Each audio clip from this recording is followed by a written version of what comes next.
नमस्कार दोस्तों। आज हमारी इंडियन हिस्ट्री के ऊपर अगली क्लास रहेगी और आज हम पढ़ेंगे मगध साम्राज्य और मौर्य काल।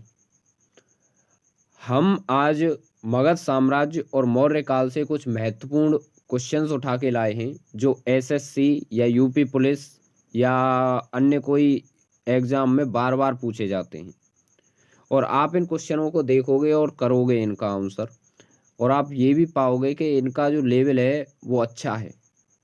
ठीक है, चलिए हम यहाँ से स्टार्ट करते हैं। तो हमारा पहला क्वेश्चन है, महाजनपदों की कुल कितनी संख्या थी, यानी हमारे यहाँ पे टोटल कितने महाजनपद हुए हैं। तो आपको पता है महाजनपदों का उदय हुआ था, कब हुआ था, 6वीं शताब्दी में हुआ था। तो इनका जो संख्या है वो कितनी है, तो इनकी टोटल संख्या कितनी थी, 16 थी। टोटल संख्या इनकी कितने थी, 16। चलिए अगले हम क्वेश्चन पे चलते हैं। अगला क्वेश्चन है, किन दो महाजनपदों में राजतंत्र ना होकर गणतंत्र था। बात आती है कि राजतंत्र क्या होता है। राजतंत्र होता है जहां राजा का बेटा राजा हो, यानी राजा का तंत्र। जहां राजा का ही उत्तराधिकारी कौन बने, उसका बेटा बने या फिर कोई ना कोई उसका उत्तराधिकारी बने, जिस जिस राज्य का वो राजा है।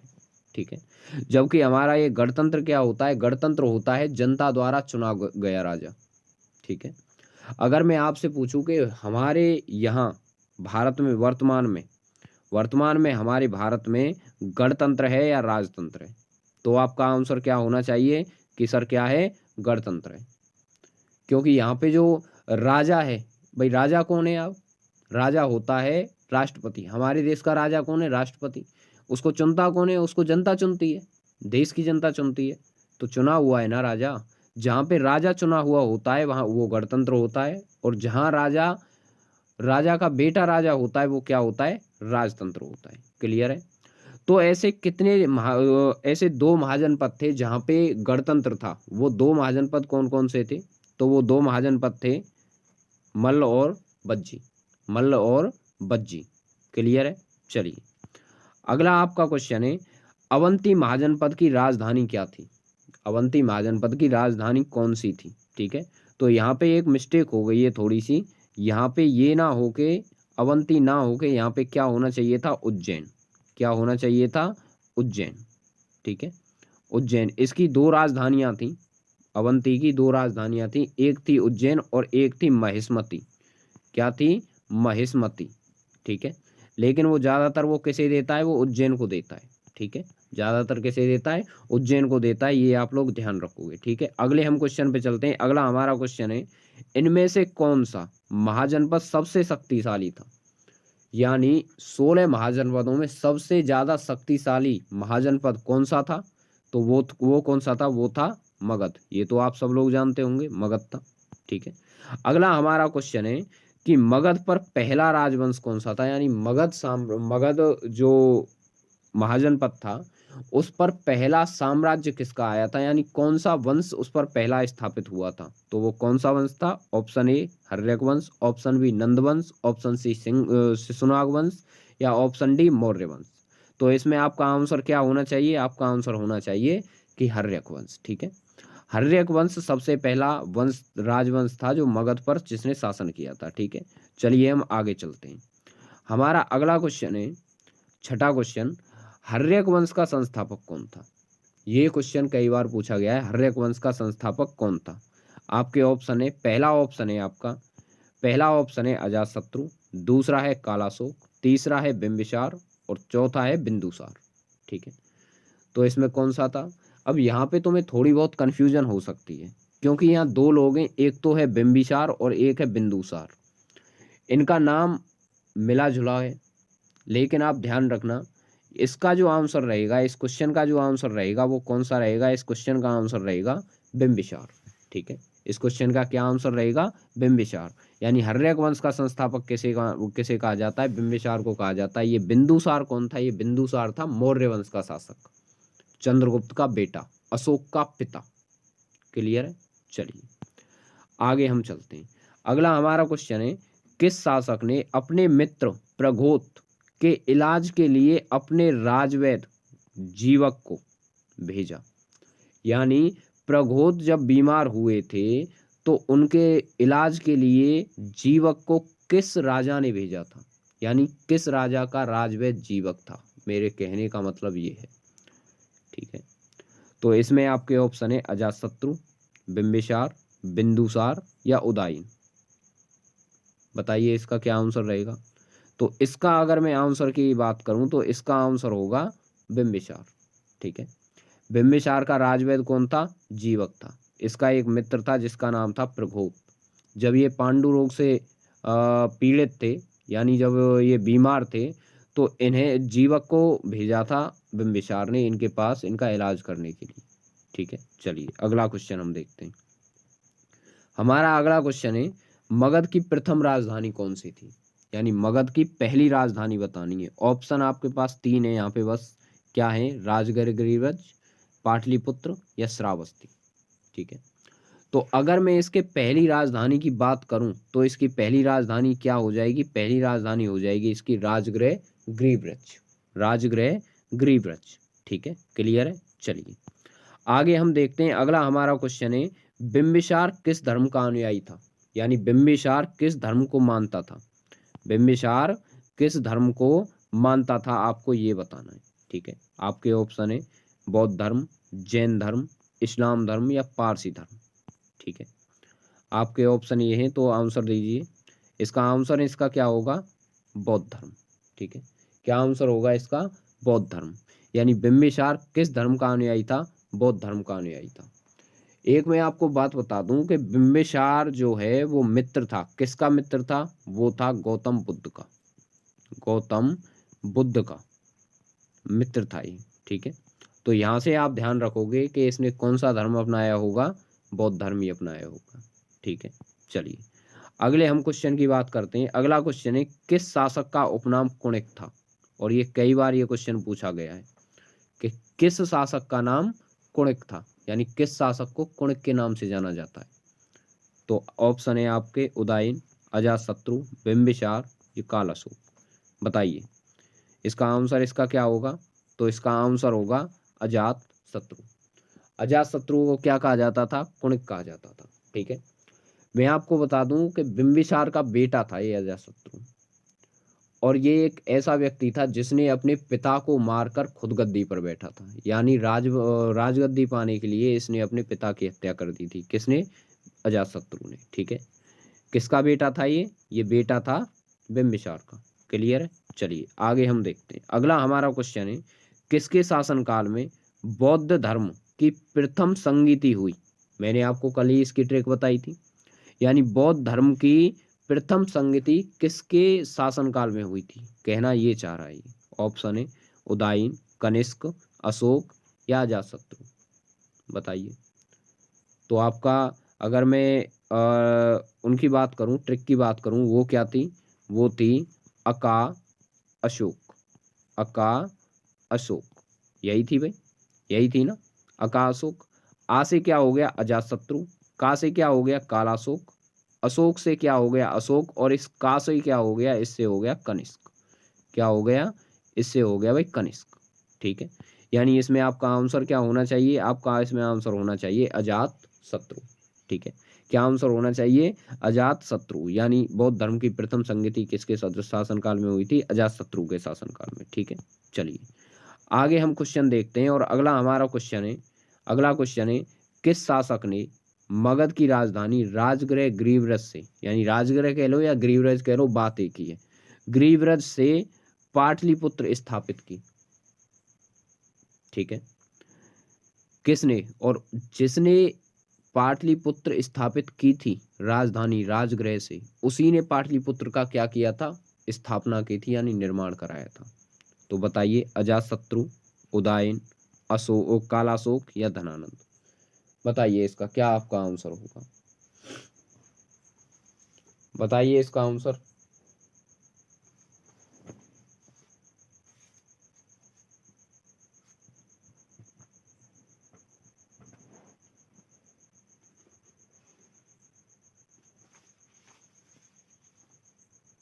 चलिए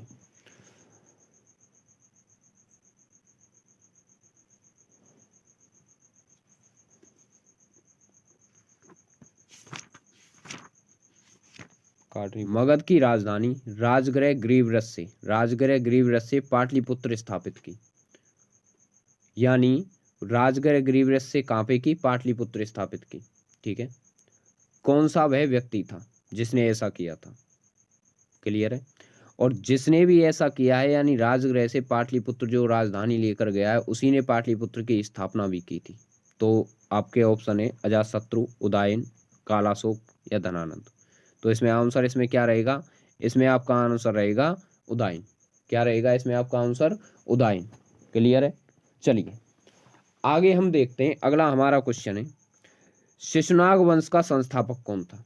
आपको बताना है कि शिशुनाग वंश का संस्थापक कौन था। ऑप्शन है नागदशक, शिशुनाग, कालाशोक या नंदीवर्धन। तो इसमें आपका आंसर क्या होना चाहिए? इसमें आपका आंसर होना चाहिए शिशुनाग। क्लियर है। चलिए आगे हम क्वेश्चन देखते हैं और अगला हमारा क्वेश्चन है किस शासक ने मगध की राजधानी पाटलिपुत्र से कहाँ पे वैशाली स्थानांतरित की? यानी मैंने पहले बताया था कि राजगृह से पाटलिपुत्र किसने स्थानांतरित की थी? उदयन ने। लेकिन पाटलिपुत्र से वैशाली किसने स्थानांतरित की थी? ये आपको बताना है। किसने की थी? आपके ऑप्शन है नागदशक, शिशुनाग, कालाशोक या नंदीवर्धन। नागदशक, शिशुनाग, कालाशोक या नंदीवर्धन, ये आपको आंसर बताना है। तो वह कौन सा वह व्यक्ति था? उस व्यक्ति का नाम था शिशुनाग। क्या नाम था? शिशुनाग। क्लियर है। चलिए आगे क्वेश्चन है हर्यक वंश का अंतिम शासक कौन था? हर्यक वंश का अंतिम शासक कौन था? ऑप्शन है आपके नंदीवर्धन, नागदशक, कालाशोक या धनानंद। नंदीवर्धन, नागदशक, कालाशोक या धनानंद, हर्यक वंश का अंतिम शासक कौन था? तो आपका आंसर क्या होना चाहिए भाई? आपका आंसर होना चाहिए नागदशक। क्लियर है। चलिए आगे हम क्वेश्चन देखते हैं और अगला हमारा क्वेश्चन है बौद्ध धर्म की द्वितीय संगति यानी दूसरी जो संगति हुई थी वो किसके शासनकाल में हुई थी? अभी मैंने ट्रिक बताई है आपको, अभी मैंने ट्रिक बताई है संगतियों की कि किसके किसके शासनकाल में हुई थी। तो क्या ट्रिक थी हमारी? अका अशोक। ठीक है, यही थी ना। आ से अजातशत्रु, का से कालाशोक, अशोक से अशोक और का से कनिष्क। ठीक है, यानी दूसरी किसके शासनकाल में हो रही है? कालाशोक के शासनकाल में। ठीक है, किसके शासनकाल में? कालाशोक के शासनकाल में। तो आंसर आपका क्या होना चाहिए? कालाशोक होना चाहिए। अगला क्वेश्चन, अगला है नंद वंश का संस्थापक कौन था? ये तो बहुत सिंपल है, आप बताओगे धनानंद था, नंदीवर्धन था, महापद्म नंद था या अशोक था। तो इसका आंसर आपका क्या होगा? इसका आंसर हो जाएगा महापद्म नंद। क्लियर है, इसका आंसर क्या हो जाएगा? महापद्म नंद। चलिए आगे हम देखते हैं और अगला हमारा है क्या है? अगला क्वेश्चन है हमारा, चलिए अगला क्वेश्चन है हमारा नंद वंश का अंतिम शासक कौन था? नंद वंश का अंतिम शासक कौन था? आपके ऑप्शन है धनानंद, कालाशोक, अशोक या महापद्म नंद। तो इसका आपको आंसर देना है, आपको इसका आंसर देना है। तो कौन था बताइए? सिंपल है, कौन था?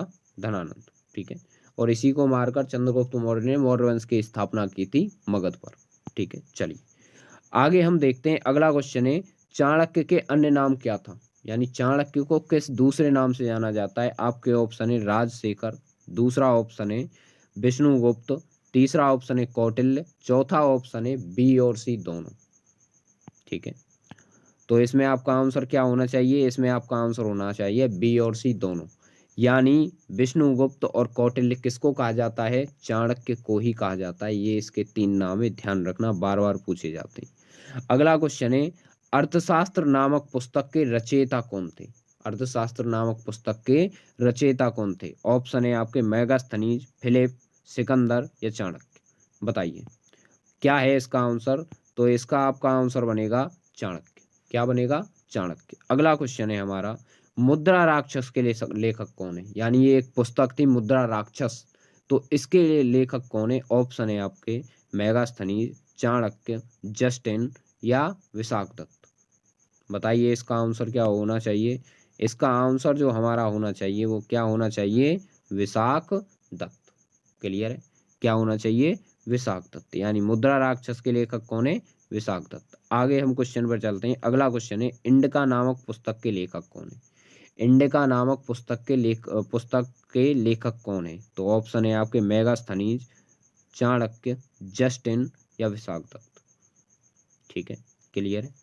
देखते हैं इसमें हमारा आंसर क्या होना चाहिए था। इसमें हमारा आंसर होना चाहिए था मेगास्थनीज। क्या होना चाहिए था? मेगास्थनीज। यानी इंडिका नामक पुस्तक के लेखक कौन है? मेगास्थनीज। ठीक है, क्लियर है। चलिए, मेगास्थनीज के बारे में थोड़ा सा आपको बता दूं, ये कौन था। तो ये सिकंदर का एक सेनापति था जिसका नाम था सेल्यूकस निकेटर। उसका राजदूत था ये। उसका राजदूत बनकर ये किसके दरबार में आया था? ये चंद्रगुप्त मौर्य के दरबार में आया था। आई होप आप समझ गए होंगे। आगे हम चलते। अगला हमारा क्वेश्चन है, सिकंदर के सेनापति सेल्यूकस निकेटर, मैंने बताया था ना सिकंदर का सेनापति कौन था? सेल्यूकस निकेटर ने किससे युद्ध किया? यानी इसका सामना किससे हुआ? तो इसका सामना ऑप्शन है आपके धनानंद, चंद्रगुप्त मौर्य, चंद्रगुप्त फर्स्ट या चंद्रगुप्त द्वितीय। इसका आंसर आपका क्या होना चाहिए? तो इसका आपका आंसर होना चाहिए चंद्रगुप्त मौर्य। चंद्रगुप्त मौर्य। यानी जिस समय चंद्रगुप्त मौर्य गद्दी पर बैठा था उस समय सिकंदर तो वापस लौट गया था भाई, मकदूनिया, अपने राज्य वापस लौट गया था, लेकिन उसका सेनापति यहीं पे रह गया था जिसका नाम था सेल्यूकस निकेटर। और उसी ने क्या काम किया? बाकी के अभियान किए, जो बचे हुए अभियान थे उसी ने किए। ठीक है, तो उसका सामना किससे हुआ था? चंद्रगुप्त मौर्य से हुआ था। मैं आपको बता दूं, इसमें चंद्रगुप्त मौर्य ने सेल्यूकस निकेटर को हरा दिया था। और बाद में क्या किया? सेल्यूकस निकेटर ने अपनी बेटी हेलेना का विवाह किससे किया? चंद्रगुप्त मौर्य से किया। और चंद्रगुप्त ने सेल्यूकस को 500 हाथी दान में दिए। कितने हाथी दान में दिए? 500 हाथियों को दान में दिया था। क्लियर है। चलिए आगे हम देखते हैं। अगला क्वेश्चन है हमारा, मौर्य वंश का संस्थापक कौन था? मौर्य वंश का संस्थापक कौन था? ये तो भाई सिंपल बात है, ये तो सिंपल क्वेश्चन है। आप बताओ, बिंदुसार, चंद्रगुप्त विक्रमादित्य, चंद्रगुप्त मौर्य या अशोक। तो आपका आंसर भाई क्या होना चाहिए? सिंपल है ये तो। क्या आंसर होना चाहिए? चंद्रगुप्त मौर्य। क्लियर। चलिए आगे हम क्वेश्चन देखते हैं। अगला हमारा क्वेश्चन है, सेल्यूकस ने किसे अपना राजदूत बनाकर चंद्रगुप्त के दरबार में भेजा था? तो ये तो मैंने आपको अभी बताया था पीछे। यानी सेल्यूकस निकेटर का वह कौन सा राजदूत था जिसे उसने चंद्रगुप्त मौर्य के दरबार में भेजा था? ऑप्शन है फिलिप, मेगास्थनीज, जस्टिन या इनमें से कोई नहीं। मैं आपको बता दूं, जस्टिन एक क्या था? एक लेखक था। फिलिप की अगर मैं बात करूं तो ये कौन था? ये था सिकंदर का पिता। सिकंदर का पिता। तो इसमें बचा हुआ कौन है? इसमें बचा है केवल मेगास्थनीज। और यही हमारा क्या है? सही आंसर है। क्लियर। आगे हम चलते हैं। अगला क्वेश्चन है, प्रथम जैन संगीति। मैंने आपको कल जैन संगीति नहीं कराई थी, लेकिन मैं उनको करा दूंगा, शॉर्ट वीडियो में करा दूंगा, टेंशन मत लेना, कराऊंगा जरूर। ठीक है। प्रथम जैन संगीति किसके शासनकाल में हुई थी? तो किसके शासनकाल में हुई थी? ध्यान रखना, चंद्रगुप्त मौर्य के शासनकाल में हुई थी। ठीक है, क्योंकि चंद्रगुप्त मौर्य जो था ये जैन धर्म का अनुयायी था। किस धर्म का अनुयायी था? जैन धर्म का अनुयायी था। ठीक है, चलिए आगे हम क्वेश्चन देखते हैं। अगला हमारा क्वेश्चन है, वह शासक कौन सा था जिसने राज सिंहासन पर बैठने के लिए अपने बड़े भाई जिसका नाम क्या था? जिसका नाम था सुसीम, की हत्या कर दी। सुसीम की हत्या कर दी। ऑप्शन है आपके पास अशोक, अजातशत्रु, कनिष्क या सिमुक। ठीक है, मैं आपको बता दूं सिमुक कौन था। सिमुक तो सातवाहन वंश से था, ये तो अभी हम पढ़ ही नहीं रहे। कनिष्क भी अलग है, ये भी अलग था। अजातशत्रु की बात करते हैं, ये हर्यक वंश से था, इसकी हम बात कर चुके हैं। बचा कौन है? हमारा अशोक। ध्यान रखना, अशोक एक ऐसा व्यक्ति था जिसने सिंहासन पर बैठने के लिए अपने 99 भाइयों को मारा था। यानी ये टोटल 100 भाई थे। इसने अपने 99 भाइयों को मारकर ये गद्दी पर बैठा था। ठीक है, आगे हम देखते हैं। अगला क्वेश्चन है, बिंदुसार ने अपने विद्रोहियों को कुचलने के लिए अशोक को कहां पर भेजा? यानी जब बिंदुसार गद्दी पर बैठा था उस समय एक जगह थी जहां पर बहुत ज्यादा विद्रोह होने लगे थे बिंदुसार के खिलाफ। तो बिंदुसार ने अपने विद्रोहियों को कुचलने के लिए यानी विद्रोह को दबाने के लिए अशोक को भेजा था। आपको बताना है कि किस जगह भेजा था, यानी विद्रोह किस जगह हुआ था। तो ध्यान रखना किस जगह हुआ था, तक्षशिला। कहाँ पे हुआ था, तक्षशिला। ठीक है, चलिए अगला क्वेश्चन है हमारा, वह व्यक्ति जिसका नाम देवनाम प्रियदर्शी था, यानी देवनाम प्रियदर्शी के नाम से हम किस व्यक्ति को जानते हैं, आप बताइए। ऑप्शन आपके सामने हैं, आप बताएं। ठीक है, तो इसका आंसर क्या होना चाहिए, अशोक। यानी अशोक को किस नाम से जाना जाता है, देवनाम प्रियदर्शी के नाम से। क्लियर है। चलिए अगला हमारा क्वेश्चन है, कलिंग विजय के बाद अशोक ने कौन सा धर्म अपनाया। कलिंग विजय के बाद अशोक ने कौन सा धर्म अपनाया, ये आपका क्वेश्चन है और आपको आंसर इसका देना है। ठीक है, ये आपको आंसर देना है। तो इसका आंसर क्या रहेगा, बौद्ध धर्म। क्या रहेगा, बौद्ध धर्म। सॉरी, आंसर इसका क्या रहेगा, बौद्ध धर्म। ठीक है, चलिए आगे हम देखते हैं। अगला क्वेश्चन है हमारा, सांची का स्तूप, सांची का स्तूप किस कला व मूर्ति कला का निरूपण करता है। यानी सांची का स्तूप, अगर मैं सीधे सीधे बोलूं, सांची का स्तूप किस धर्म से संबंधित है। ठीक है, ये आपको बताना है। आप बताओगे जैन, बौद्ध, मुस्लिम या ईसाई। तो इसमें आपका आंसर क्या रहेगा, बौद्ध। क्योंकि सांची का स्तूप बनवाया किसने था, ये बनवाया था अशोक ने। किसने बनवाया था, अशोक ने बनवाया था। और अशोक किस धर्म का अनुयायी था, अशोक था बौद्ध धर्म का अनुयायी। तो इसीलिए यह जो मूर्ति कला है यह किसके ऊपर आधारित है, बौद्ध के ऊपर आधारित है। ठीक है, अगला हमारा क्वेश्चन है, प्राचीन भारत का वह प्रसिद्ध शासक जिसने अपने जीवन के अंतिम दिनों में जैन धर्म अपनाया, वह कौन था। जिसने अपने जीवन के अंतिम दिनों में बौद्ध धर्म, जैन धर्म को अपनाया था, वह कौन सा वह व्यक्ति था, वह कौन सा शासक हुआ है, चंद्रगुप्त, अशोक, समुद्रगुप्त या फिर बिंदुसार। तो इसमें आपका आंसर क्या होना चाहिए, इसमें आपका आंसर होना चाहिए चंद्रगुप्त मौर्य। ठीक है, ध्यान रखना, मैंने आपको बताया है कि चंद्रगुप्त मौर्य किस धर्म का अनुयायी था, जैन धर्म का अनुयायी था। किस धर्म का अनुयायी था, जैन धर्म का अनुयायी था। इसने अपने जीवन के अंतिम दिनों में जैन धर्म को अपनाया था चंद्रगुप्त मौर्य ने। और ध्यान रखना, जैन धर्म में एक प्रथा होती है कि उपवास करके अंतिम दिन में उपवास करके, अंतिम दिनों में उपवास करके अपने प्राणों की आहुति दे देना या प्राणों का बलिदान दे देना। यानी चंद्रगुप्त की मृत्यु हुई थी, कहाँ पे हुई थी, इसकी मृत्यु हुई थी श्रवणबेलगोला, श्रवणबेलगोला। और ये कहाँ पे पड़ता है, ये पड़ता है तुम्हारा वर्तमान कर्नाटक में। कहाँ पे पड़ता है, वर्तमान कर्नाटक में तुम्हारा ये पड़ता है श्रवणबेलगोला। ठीक है, यहाँ पे उपवास करते हुए, यहाँ पे उपवास करते हुए क्या हो गई, चंद्रगुप्त मौर्य की मृत्यु हो गई थी। क्लियर है। चलिए, जो मैं यहाँ पे क्वेश्चन करा रहा हूँ उसको तो मैं बता ही रहा हूँ, इसके अलावा अन्य जो क्वेश्चन है बन रहे हैं मैं उनको भी बताता हुआ जा रहा हूँ। तो इसके अनुसार हमारे यहाँ पे 40 क्वेश्चन है, लेकिन आप समथिंग 60-70 क्वेश्चन यहाँ से करके जाओगे। ठीक है, चलिए आगे हम चलते हैं।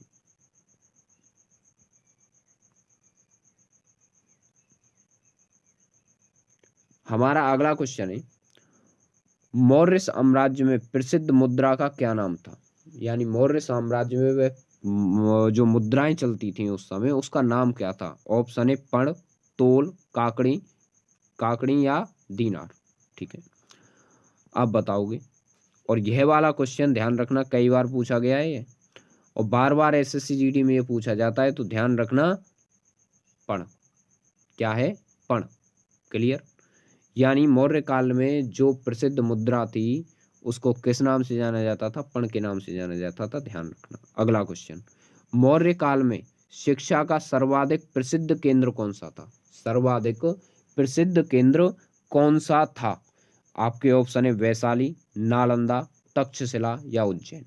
वैशाली, नालंदा, तक्षशिला या उज्जैन। ठीक है, यहाँ पे आप हो गए कंफ्यूज दो ऑप्शनों में। कौन कौन से, एक है नालंदा और एक है तक्षशिला। ठीक है, मैं आपको बता दूं कि जो ये नालंदा है ये कब ये स्थापित हुआ था, ये हुआ था गुप्तों के समय पे, गुप्त काल के समय पे। कहाँ पे, गुप्त काल के समय पे, ठीक है। गुप्त काल के समय पे क्या हुआ था, ये स्थापित हुआ था। आपको पता है कि एक व्यक्ति था गुप्त काल का, एक शासक था जिसका नाम था कुमारगुप्त। क्या था? कुमारगुप्त। कुमारगुप्त। इस कुमारगुप्त ने क्या काम किया था? इस कुमारगुप्त ने इस नालंदा विश्वविद्यालय की स्थापना की थी, ठीक है। लेकिन अगर मैं बात करूं मौर्य काल में शिक्षा का सर्वाधिक प्रसिद्ध केंद्र कौन सा था, तो वो था तक्षशिला। कौन सा था? तक्षशिला। ये ध्यान रखोगे, इसका आंसर होगा तक्षशिला। क्लियर है? आगे हम चलते हैं। अगला क्वेश्चन है, वह स्रोत जिसमें पाटलिपुत्र के प्रशासन का वर्णन उपलब्ध है। यानी पाटलिपुत्र में कैसा प्रशासन होता था, क्या होता था, क्या नहीं होता था, उन सब का वर्णन किसी एक पुस्तक में मिलता है। उसका नाम बताओ। ऑप्शन है आपके पास दिव्यावदान, अर्थशास्त्र, इंडिका या अशोक के शिलालेख। बताइए आंसर क्या होगा इसका। इसका आंसर होगा आपका इंडिका। क्या होगा? इंडिका। और इंडिका जो है ये किसकी ये पुस्तक थी, तो ये थी मेगास्थनीज की। किसकी थी? मेगास्थनीज। मेगास्थनीज, ठीक है।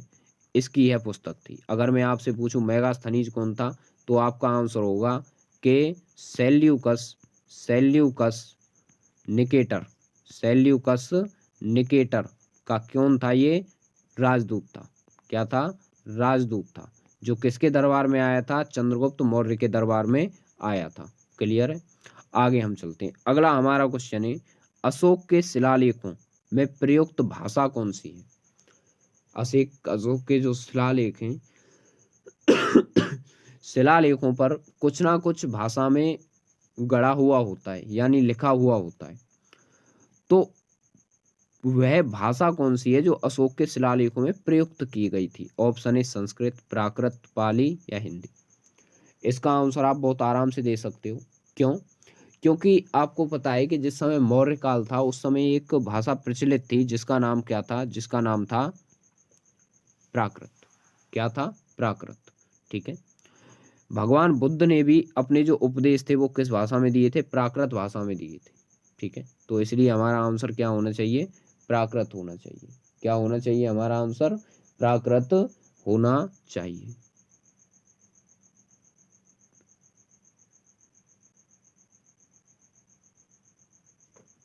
ठीक है, चलिए आगे हम चलते हैं। अगला क्वेश्चन हम देखते हैं। हमारा अगला क्वेश्चन है, मैं आपको बता दूं कि यहाँ पे थोड़ी सी मिस्टेक हो गई है। जो ये प्राकृत है ना, इसके जो शिलालेख हैं वो तो प्राकृत में लिखे गए, लेकिन जो भगवान बुद्ध ने जो अपने उपदेश दिए थे वो किस में दिए थे? पाली में दिए थे। प्राकृत में किसने दिए थे? प्राकृत में दिए थे महावीर स्वामी ने, ठीक है। बस ये आपकी गलती हो गई थी, इसको ध्यान रखना, ठीक है। गलती क्या हो जाता है, ठीक है। आगे हम क्वेश्चन देखते हैं। अगला क्वेश्चन है हमारा, मेगास्थनीज ने भारतीय समाज को कितने वर्गों में विभाजित किया था? यानी मेगास्थनीज ने अपनी पुस्तक, उसकी पुस्तक कौन सी थी? उसकी पुस्तक थी इंडिका। कौन सी पुस्तक थी? इंडिका। तो ये वाली पुस्तक ध्यान रखना, कई बार पूछी गई है, बहुत इंपॉर्टेंट है, ठीक है। यानी इंडिका नामक पुस्तक में मेगास्थनीज ने भारतीय समाज को कितने वर्गों में विभाजित किया था? तो आपके ऑप्शन है 4, 5, 6 और 7। आंसर इसका क्या होना चाहिए? इसका आंसर होना चाहिए 7। क्लियर है? कितना होना चाहिए? 7। यानी भारतीय समाज को मेगास्थनीज ने 7 भागों में विभाजित किया था, 7 वर्गों में विभाजित किया था। अगला क्वेश्चन है, सांची का स्तूप किसने बनवाया? ये तो मैंने अभी आपको बताया है। ये तो आपको अभी मैंने आपको बताया है किसने बनवाया था? अशोक ने बनवाया था, ठीक है। और आज हमारा ये लास्ट क्वेश्चन रहेगा 40वां। ये कौन सा है? अशोक के शिलालेखों, अशोक के शिलालेखों को सबसे पहले पढ़ने वाला व्यक्ति कौन था? यानी सबसे पहले अशोक के शिलालेखों को किसने पढ़ा था, ठीक है। तो उस व्यक्ति का नाम है जेम्स प्रिंसेप। क्या नाम है? James Prinsep. इसने क्या काम किया था? अशोक के शिलालेखों को सबसे पहले पढ़ा था, ठीक है। अशोक के शिलालेखों को सबसे पहले पढ़ा था। ध्यान रखना एक चीज, जो अशोक है, जो अशोक है, इसके कितने अभिलेख थे टोटल? इसके अभिलेख लेके आऊंगा, ठीक है। और ये 40 जो MCQ हैं, जो ये 40 MCQ हैं, ये आपके एग्जाम की दृष्टि से बहुत इंपॉर्टेंट है। जैसे कि SSC GD हो गया, SSC GD हो गया, जैसे कि यूपीपी हो गया यानी यूपी पुलिस कांस्टेबल हो गया, इनके लिए ये बहुत ज़्यादा इम्पोर्टेंट है। और ऐसी बात नहीं है कि ये जीडी के लिए इम्पोर्टेंट है। ध्यान रखना एसएससी के जितने भी एग्जाम्स होते हैं यही क्वेश्चन बार बार रिपीट करता है वो, ठीक है। तो ध्यान रखना, इतना अब तुम्हारे पास टाइम है नहीं कि तुम कुछ अलग से पढ़ सको, तो इसलिए केवल रिवीजन पर ध्यान दो, ठीक है। जितना पढ़ा है उतना ही सफिशिएंट है। अपने आप में ये मानो कि मैं 100% हूँ अब, यानी अपने आप में कॉन्फिडेंस रखो, इससे पेपर फाइट होगा। अगर तुम यही सोच पढ़ रहे हो तुम बहुत ज़्यादा, और ये तुम सोच रहे हो कि पता नहीं क्या होगा क्या नहीं होगा, तो इससे ऐसे थोड़ी काम चलेगा, ऐसे पेपर फाइट नहीं होते हैं, ठीक है। क्लियर है। चलिए आज के लिए इतना ही। अगर क्लास अच्छी लगी हो तो लाइक करना भाई, इसे शेयर करना, क्या करना, शेयर करना, और सब्सक्राइब करना, और सब्सक्राइब करना, ठीक है। ओके, चलिए नमस्कार।